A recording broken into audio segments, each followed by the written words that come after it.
کریم صلی اللہ علیہ وسلم سے ہمارا تعلق یہ اللہ تعالیٰ کی طرف سے عطا کردہ تمام انعاموں سے بڑا انعام ہے۔ میں کہتا ہوں بہت بڑا انعام ہے، کیونکہ بروز قیامت میرے آقا صلی اللہ علیہ وسلم شفاعت فرمائیں گے اور اپنے کسی امتی کو جہنم میں چھوڑیں گے نہیں۔ اتنے پیارے نبی ہیں ہمارے اور اتنا ہمارا عظیم ان سے تعلق، اور رحمت کونین صلی اللہ علیہ وسلم ارشاد فرماتے ہیں خدا کی قسم جب تک میں جنت میں نہ چلے جاؤں پچھلے تمام نبیوں پہ جنت حرام ہے، اور جب تک میری تمام امت داخل جنت نہ ہو جائے پچھلی امتوں پہ جنت حرام ہے۔ اب آپ اندازہ کر لیں کہ ہم کون سے اتنے خوش نما ہیں، ایسے مطلب کارنامے ہمارے ہیں، یا اتنی عبادات کی کثرت ہے کہ ہمیں فوقیت دی جائے۔ یہ صرف نسبت سرکار صلی اللہ علیہ وسلم ہے۔ جب میدان محشر میں سارے جمع ہوں گے، گرمی ہے، بھوک ہے، پیاس ہے، وحشت ہے، لوگ چاہ رہے ہوں گے کہ کم از کم حساب و کتاب تو شروع ہو۔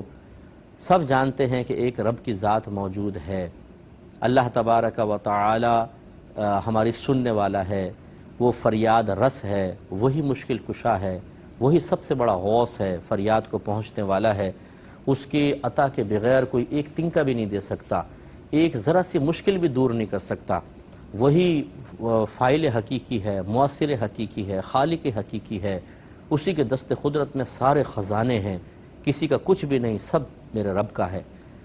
اب لوگ اپنے اللہ کو پکار رہے ہوں گے لیکن اس کی طرف سے کوئی جواب نہیں آ رہا ہوگا، حتیٰ کہ توجہ جائے گی اللہ کے محبوبوں کی طرف۔ اس کا تو بعض لوگ کہتے ہیں کہ جی صرف اللہ تعالیٰ سے مانگو، مخلوق سے کیوں مانگتے ہو؟ بالکل صحیح بات ہے، اللہ سے ہی مانگنا چاہیے، لیکن اگر اللہ کی مشیت یہ ہو کہ مخلوق سے مانگو تو کہ اللہ کی مرضی کے خلاف چلیں؟ آپ دیکھ لیجئے دنیا میں اللہ تعالیٰ جو کچھ عطا فرماتا ہے وہ وسیلے سے عطا فرماتا ہے، حالانکہ وہ غیر محتاج ہے۔ وہ چاہتا تو ہم صبح اٹھتے تو جیسے بنی اسرائیل کے خاص گروہ پر اللہ نے من و سلوہ آسمان سے اتارا، ہم پر بھی اتار سکتا تھا، لیکن نہیں، ہمیں حکم دیا کسب کرو۔ نبی کریم صلی اللہ علیہ وسلم ارشاد فرماتے ہیں کہ اللہ معطن و انما انا قاسم، اللہ تعالیٰ عطا فرمانے والا ہے اور میں تو محض تقسیم کرنے والا ہوں۔ یہی اب میدان محشر میں ہوگا، براہ راست تو سب اللہ کو پکار رہے ہوں گے لیکن وہاں سے جواب نہیں آ رہا ہوگا، تو اب کیا کریں؟ چلو جی کوئی وسیلہ ڈھونڈتے ہیں، اللہ کے محبوب بندوں کے پاس جاتے ہیں۔ کوئی بھی ان میں ایسا آگے بڑھ کر نہیں کہے گا کہ یہ تم شرک کر رہے ہو، کیونکہ اللہ سے مانگو، اللہ کے پاس جاؤ، وہی مشکل کشا ہے۔ آدم علیہ السلام کہاں سے مشکل کشائی کر سکیں گے کہ ان کے پاس جا رہے ہو؟ کیوں ان کو وسیلہ بنا رہے ہو؟ کہ اللہ تعالیٰ براہ راست سن نہیں سکتا؟ اللہ کو چھوڑ کر وہاں کیوں جا رہے ہو؟ اللہ کے خزانوں میں کس چیز کی کمی ہے؟ نہیں، کوئی کویسچن نہیں کرے گا، سب متفق ہوں گے کہ نہیں، کوئی نہ کوئی وسیلہ تو ڈھونڈنا پڑے گا بھائی۔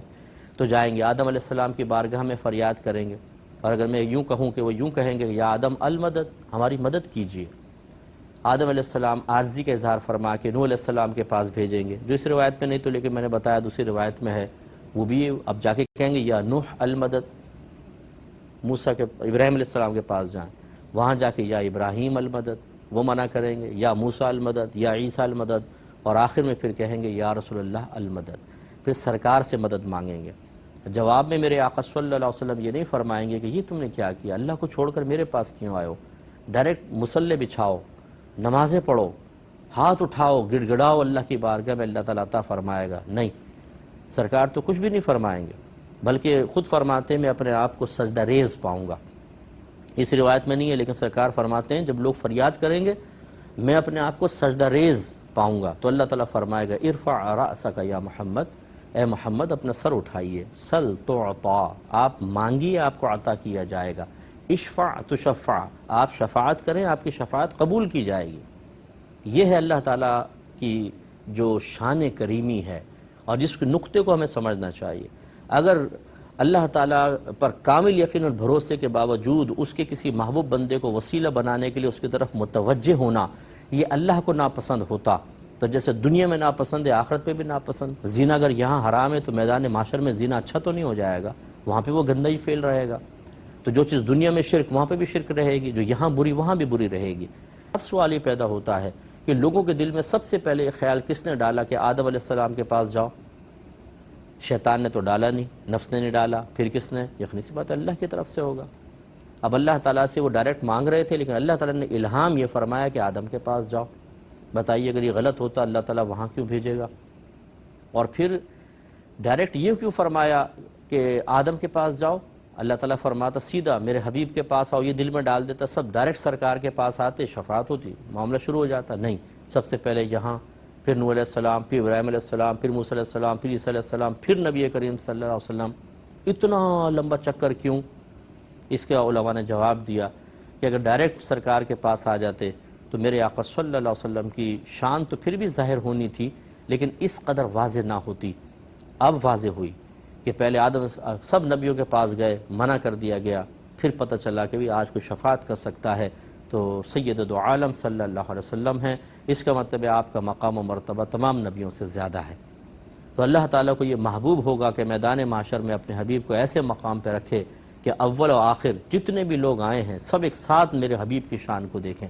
اسی میں یہی مقام محمود ہوگا کہ سرکار کے اونچے مقام پہ کھڑا کیا جائے گا، آپ کے ہاتھ میں لواء الحمد ہوگا، حمد کا جھنڈا، اور سرکار فرماتے ہیں میرے جھنڈے تلے سارے نبی جمع ہوں گے، سارے انبیاء، تمام مخلوق کثیر، اور میرے آقا ایک بلند مقام پر مقام محمود پر فائز ہوں گے، اور آپ کی حمد کی جائے گی۔ محمود مانے جس کی حمد کی جائے، جس کی تعریف کی جائے، تو سب تعریف اور ستائش کریں گے کہ بھئی واقعی آج جو مقام و مرتبہ سرکار کو حاصل ہے وہ کسی کو نہیں۔